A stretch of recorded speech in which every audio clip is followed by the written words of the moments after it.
Hello and welcome. This is Live with Dave, aka LWD, and this week it's Pokken. We're cooking right now. Oh my goodness! Live with Dave has done it, ladies and gentlemen. There it is. He needs some defense. That doesn't matter. I think he's got. Oh my God, he just knocked out. Fire! Colorado, stand up. Your boy did it in Pokken. What? Wow, that is what you do not stop with Live with Dave. That man is an incredible Live with Dave. Looking like a. I know people have their personal preferences when it comes to controllers. And this video isn't made to stop you from using what you're using. Hell, if you're winning, keep winning. Who am I to say? This is my opinion. My opinion. So there's room for disagreement. So, I present you the best Pokken controllers from trash to the best. And like I said, this is my opinion. So really, the ranks don't matter. Yep, the ranks don't matter, just like Blaziken's anti-air ban. And let's start off with the trash. Yep, sorry if your favorite was the Joy-Cons. They are just too small. Let's use this dime here to scale, and you can see the buttons are too small, the sticks are too small, and not very flexible. The D-pad's too small. There are two triggers, two shoulders, which is nice. The surface is really slippery though. And you can take this apart and just play with one Joy-Con, but who does that? And check this out. My hand eats this thing alive. It's kind of like Godzilla running amok. And next up is the GamePro controller. Now there is a big jump between Joy-Cons and GamePro controller. Off the bat, let's just look at the size. As you can see, the GamePro controller has that classic NES look, good weight, nice shape, nice big buttons, still has the 4 triggers and shoulders. The sticks have a lot more flexibility. And the D-pad, it's alright. It could be better. I guess for me, I end up using the sticks a lot more just because it's a lot more comfortable, or maybe it's the D-pad placement. Really, the only thing that's holding this controller back are gonna be TOs and the Pokemon Company. And runner-up, this might catch you off guard, but it is the official Pokken controller from Hori. Now you're probably thinking, how? Shouldn't the official controller be number 1? How about new, you crazy Dutch bastard? Thanks, Doc. Hori does a good job with controllers, but they missed me on this one. Now this guy has a real good shape, size, and grip.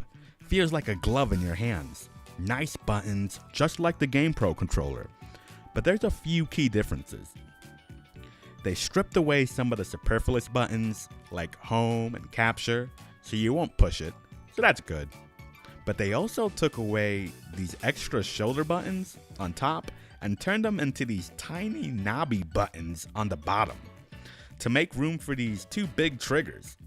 I don't like it. In addition, I think the D-pad is kind of funky. It allows for more mistakes to happen. It can definitely be a user error on my part, but I'm not the only one. And in bracket, you want to limit that kind of stuff.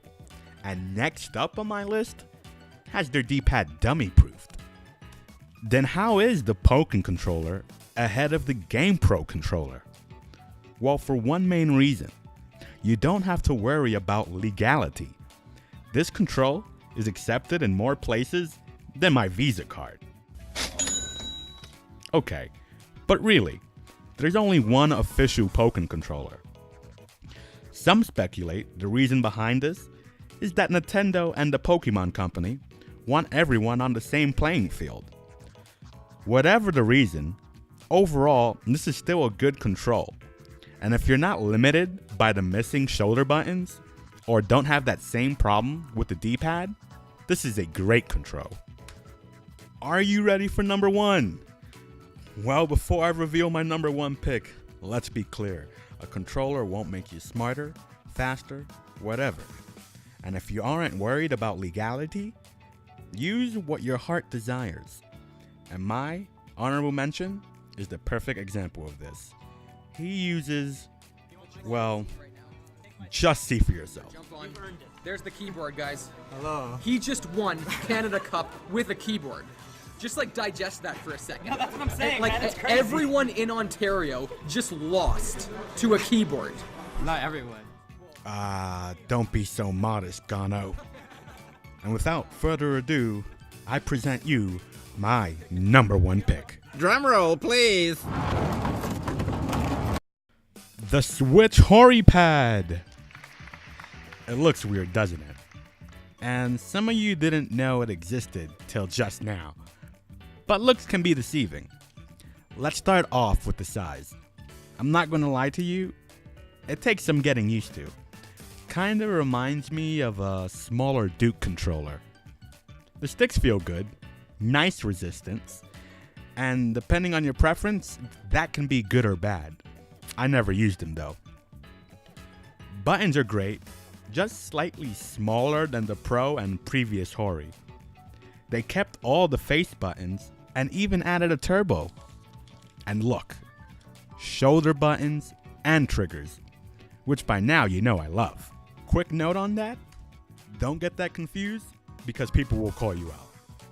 And now for my favorite feature, the main reason why this made it to number one. Take a look at this D-pad. It's trash. It's just a big piece of plastic. But like I said, looks can be deceiving. You can remove the D-pad and voila, you got buttons, baby.